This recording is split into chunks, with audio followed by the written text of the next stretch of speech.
Un ailier et un meneur de jeu intelligent qui s'est rapidement imposé dans un gros effectif dans le club qu'il aimait. Technique et fort devant le but, il était respecté par tout le monde. On fait un détour sur la carrière de l'ailier droit des Invincibles d'Arsenal, Freddy Ljungberg. Commençant le foot très jeune à 5 ans, Ljungberg débute comme meneur de jeu au club d'Halmstad. Surclassé pendant ses premières années, il impressionne littéralement tout le monde et grimpe au fur et à mesure dans les catégories d'âge. Et déjà là-haut, il marque, mais surtout fait marquer. Il avait avant tout le goût du collectif avant de se focaliser sur ses propres buts. En 1994, il fait ses débuts en professionnel et dès sa première saison, il réussit avec l'équipe à décrocher la Coupe de Suède. Dès lors, les clubs européens jettent leur dévolu sur lui et veulent rapidement le faire venir. Mais Ljungberg refuse toute offre pour gagner encore en expérience dans son pays. En 1998, c'est le grand départ direction Arsenal. Et rapidement, il comprend qu'il doit s'adapter à un nouveau poste, ailier. Meneur de jeu jusqu'à présent, l'adaptation va être compliquée, mais Wenger a confiance en ses capacités et visera juste. Lors de sa première saison, il joue un peu partout et commence de plus en plus à être titularisé par notre entraîneur français. Seconde saison, notre Suédois devient un monstre sur son côté et réussit rapidement à s'imposer comme un joueur clé de l'équipe du nord de Londres. En 2001-2002, il réalise une grosse saison, profitant de l'absence de Pires suite à sa blessure au genou.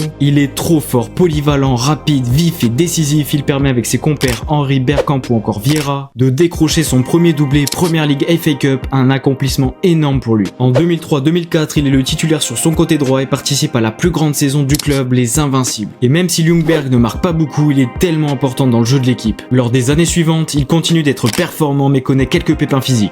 En finale de LDC 2006, il est réduit à cause d'un problème à la cheville et lors de l'exercice 2006-2007, il est encore dérangé par cette blessure. En juillet 2007, il quitte Arsenal après 9 ans passés là-haut. Il a atteint le rang de légende du club par son parcours et son niveau de jeu. Pour son départ direction West Ham, notre ailier suédois restera une saison là-bas puis décollera pour la MLS. En 2011, il part au Celtic puis au Japon et achèvera sa carrière en 2014 au club de Mumbai en Inde. Revenu au club en rouge et blanc quelques temps plus tard, d'abord en tant qu'entraîneur des U23 puis en intérim lors de la passation entre Unai Emery et Arteta en 2019, il est aujourd'hui une légende d'Arsenal. Un joueur élégant et vif, il pouvait jouer partout sur le terrain, rendant son importance immense pour l'entraîneur et pour l'équipe.